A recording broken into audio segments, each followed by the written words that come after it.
Straight ahead. How we doing this? We'll just be right. We'll just be right here. How about this? I'll just kind of go, whoa, whoa, whoa, whoa. Yeah. So just talk about what you've seen from the running back, your room so far this fall camp period. It's competitive. There's a lot of guys that have starter potential. A lot of guys are playing the game the right way, and it's been fun to see, to be honest. I think some of the young guys have been coming along, which has been fun to see, and then the older guys are playing really hard, which is fun. Make more plays in the run game, which has been good to see. So it's been good so far. Is that number on starter potential as many as 5, or? Yeah, I won't put a number on it. I appreciate that. I won't put a number on it, but I am pleased with the progress of everybody. Right, we're a long way away from where we were last year compared to now, so I'm really proud of the progress we've made in the room, and the young guys have picked up on it pretty quickly, which is exciting. It's really exciting. Just on the freshmen, talk about a little bit. Yeah. Coach said they're all a little different. Just how are they all different and unique in their own way? Yeah, first thing is when you're building a running back room, you need diversity, right? You don't want a bunch of the same body types. You might have 2 of like one you really want, but you need diversity in the room. For guys that have a bunch of different skill sets, that just makes you more well-rounded. But yeah, I think if you had to talk about each one of them individually, we'll start with Cole Tabb. Cole Tabb is kind of a good balance of doing a little bit of everything well. Has good speed, good contact balance, willing and pass protection, catches the ball well enough. A guy that's really smart. He's going to know what to do. He's going to know where to be. And he's a kid that really loves football and has played a lot of football in his career. He started a lot of games at Choctaw High School, and he rushed for a lot of yards. So he comes in a little bit more well-rounded, which I like. Then we'll transfer to, we'll go to Chris Davis next. CD is really talented. Big thing with CD is CD's been a three-point stance most of his career, right? Which they did some really good stuff at his high school at Picayune. So some of the stuff we loved on this tape was his vertical speed. He's really fast. He has really good contact balance. He runs through contact, and it was really cool to see him run through as much contact as he did, being a guy that was only 175 pounds. So it's been cool to see him put on some weight and have some of that same stuff here. But for him, it's going to be, okay, how can I learn, how to play running back in a 2-point stance, which, he's done a good job of.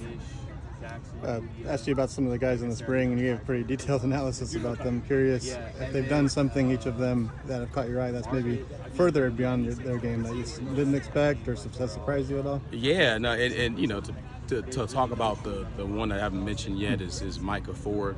Micah Ford is a guy that, he's 7 days old with playing a running back position. That's how I like to put it. So like he has a lot of growing to do, but he has been impressive with how he's picked up on the scene. He has really good ball skills. He's smooth, has some good size to him, and he's put on 11 pounds already. So shout out to Coach Dietrich and his staff. They did an unbelievable job with him, and he's got a really bright future ahead. Really smart, and him playing high school quarterback was really beneficial for his overall, being ready and having a good knowledge for the game. So he's really excited.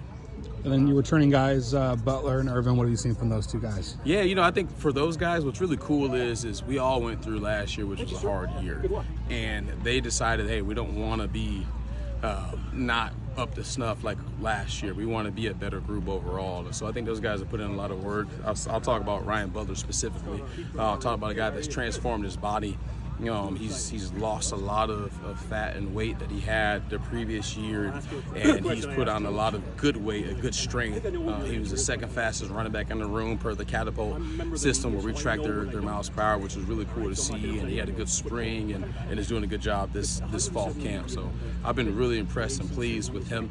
And I'm really proud of him for the work he's put in. Cedric is, ever since he's come in, he's always been a guy that's really competitive and plays the game the right way.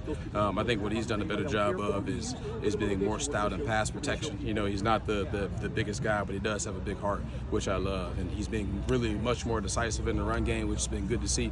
So I'm proud of him, too. I really think that both of those guys took it upon themselves to try to be leaders in the room, right? To make sure that we have the culture that we want to have in the room. So I'm pleased with both of those guys.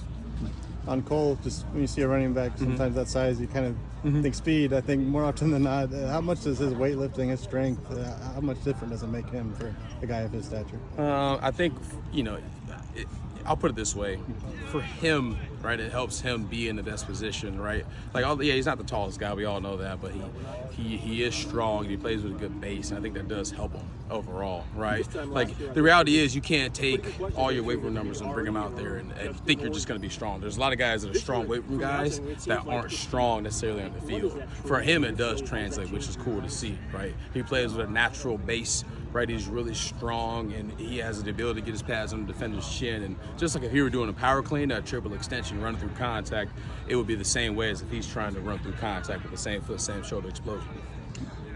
Something I that the freshmen always seem to work on is pass protection. Do you spend more time on pass protection with them than the other guys, or does everyone do the same amount of pass protective work? No, we all do the same amount of pass protection work. Because here's the thing: it's the whole when it comes to pass protection, it's never a finished product, right? It's one of the hardest things to teach in football, in my opinion. Just understanding angles, right? Make sure you know who you have, right? Do you know where the pressure is actually coming from based off of the defensive alignment, safe rotation, all those things, going through your pre-snap checklist, and so on and so forth, to be in a spot to where you know what's coming and you can be there quicker. Because it can be a lot for a young back to figure out. So I think where we've spent more time with the younger guys is maybe a little extra homework that I give them on the side. Hey, draw up this front and then protect it.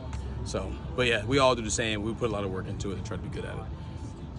When you look at the box score, you guys don't lose a lot of rushing yards from last year's roster, but EJ did catch a lot of passes. Is that maybe a path to playing time if someone's real good out of the backfield? Yeah, I think in our offense, you have to be complete. You have to do a little bit of everything. You're going to be asked to block on a down by down basis, whether it's block for the quarterback, right, or for the run game, I should say, block for the Q run game or in a pass game.